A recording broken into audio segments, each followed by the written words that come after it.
नहीं, ये देखिए, ये राष्ट्रपति होने से मुसलमानों के मसाइल हल हो जाएंगे, ये बात नहीं है। मुसलमानों के मसाइल और जो उनकी जो कठिनाइयां हैं, परेशानी नीचे से हल करना होगा। एक राष्ट्रपति एक मंत्री आप बनाते नहीं।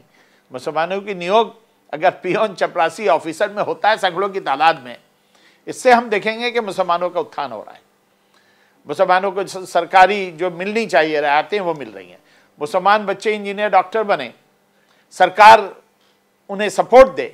ये होगा कि भाई उनके पढ़ाई लिखाई, लोग कहते हैं कि भाई मुसलमान, ये शिकायतें मिलती है मुसलमान भाई पढ़ता लिखता नहीं है, कहाँ नौकरी मिलेगा ऑफिसर्स का। ये सही है, लेकिन एक पियोन की नौकरी तो मिल सकती है, एक झाड़ूदार की तो पढ़ाने लिखाने के लिए बढ़िया बढ़िया व्यवस्था तो किया जा सकता है। नहीं, ये हो रहा है, हुआ है। मैं कह रहा था कि आज से 30 साल पहले ये बात नहीं थी, 40 साल कबल ये बात नहीं थी। अब यहाँ पब्लिक स्कूल है, मेन स्ट्रीम स्कूल है, अपने स्कूल है माइनॉरिटीज़ के, वहाँ भी पढ़ाई लिखाई का सिलसिला हुआ है। अब जैसे जनूबी हिंदुस्तान में आप अगर देखें, कर्नाटका, तमिलनाडु, केरला, आंध्र प्रदेश, वहाँ माशाल्लाह मुसलमानों की हालत अच्छी है।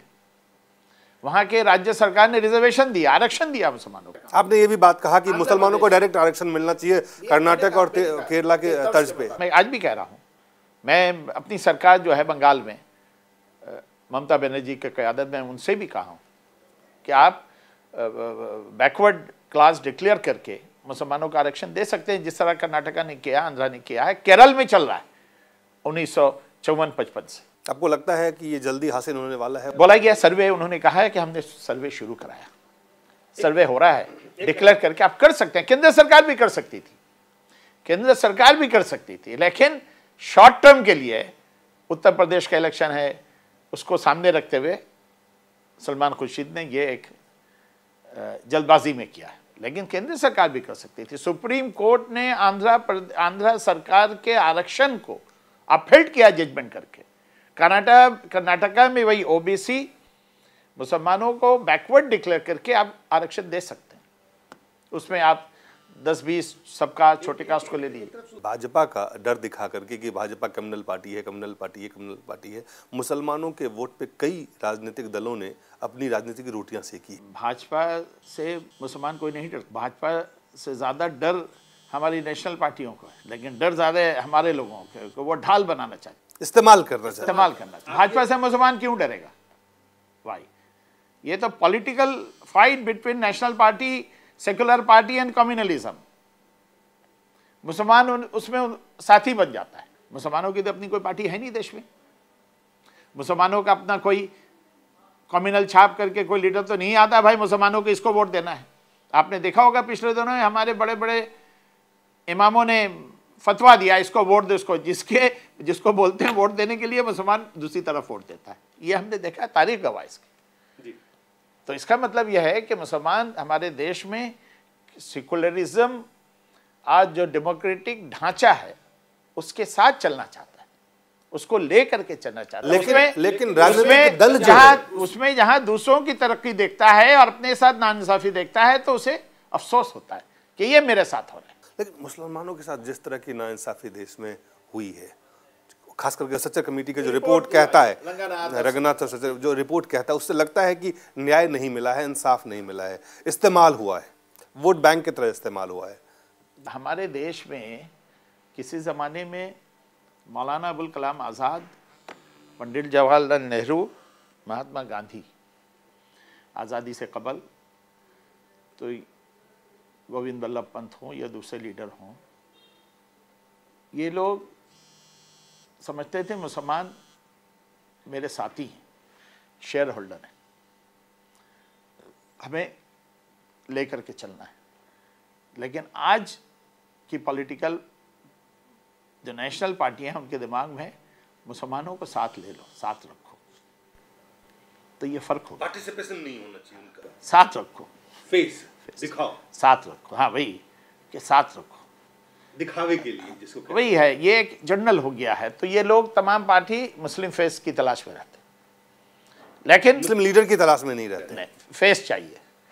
और जो ज़मीनी सतह की जो आवाज़ है मुसलमानों की, उनकी जो दर्द है, कराहट है, ये पहुंचाने वाला कोई नहीं होता है। इतने साल हो गए देश में, कोई भी एक नेता जिसकी छवि एक राष्ट्रीय हो, जिसकी एक राष्ट्रीय स्तर पे पहचान हो मुसलमान में, किसी भी पार्टी ने नहीं दिया है। कई फेस है, कांग्रेस पार्टी में है, कई फेस बीजेपी में है, कई फेस अवामी मकबूलियत या जो पॉपुलरिटी होता है किसी एक फिरके से, एक कौम से, एक धर्म का अगर कोई चाहे तो होता नहीं है। मैं समुदाय की बात कर रहा हूं। आज आप देखिए, अटल बिहारी वाजपेयी बीजेपी के प्रधानमंत्री थे, बीजेपी के वरिष्ठ नेता है।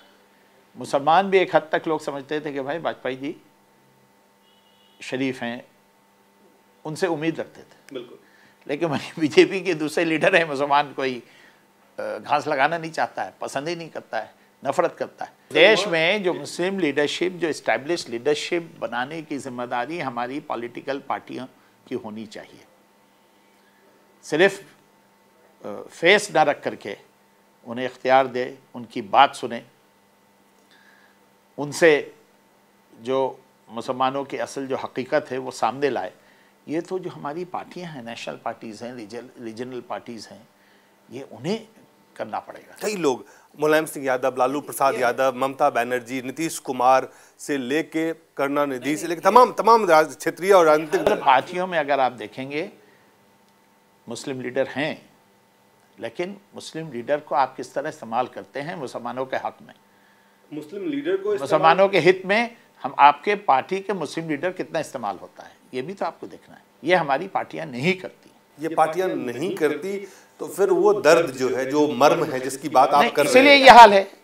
ये जो आप जो इसकी बात कर रहे हैं कि मुसलमानों का पिछड़ापन, बैकवर्डनेस, मुसलमान 60 साल पहले जो था, तो मैंने उसमें एक ये किया, अमेंडमेंट किया कि नहीं, वो नहीं, हालत पहले से अल्लाह का शुक्र है अच्छी है। केंद्र सरकार चाहती है, बहुत सारे स्टेट गवर्नमेंट जो हैं, राज्य सरकार भी चाहती है, लेकिन जहाँ तक पहुँचना चाहिए एक गाँव में, आप चले जाएं पूरे मुल्क में, आप एक गांव के एक रास्ते से जाएंगे, अगर रास्ता बहुत चमकदार है, दाएं बाएं पक्के मकानात हैं, रोशनी है, तो आपको अंदाज़ा लग जाएगा कि आप गैर मुस्लिम इलाके से जा रहे हैं। जहां आपने अच्छा रास्ता ख़त्म किया, टूटा भांगा रास्ता आया, पुराने मकानात, गिरे हुए मकानात, कच्चे मकानात, रास्ते में बच्चे घूम रहे हैं, गोलियां खेल रहे हैं, गाली गलौज कर रहे हैं, छोटे छोटे चायखाने हैं, आपको समझ में आ जाएगा कि ये मुसलमानों की बस्ती, मुसलमानों का इलाका शुरू हो गया। तो ये हाल, ये जो इंफ्रास्ट्रक्चर है, ये पूरे देश में है। इसका मतलब तो बहुत साफ है ना कि जो संसाधन है उसका इंसाफी के साथ बंटवारा नहीं होता है। वही तो मैं कह रहा हूँ। इसके लिए कौन जिम्मेदार है? इसके लिए राज्य सरकार भी जिम्मेदार है, केंद्र सरकार भी जिम्मेदार है। केंद्र सरकार फार्मूला देती है, राज्य सरकार इंप्लीमेंट नहीं करती है। राज्य सरकार अगर चाहती है तो उनका जो ब्यूरोक्रेसी है, उनका जो अमला है, वो अमल नहीं करता है।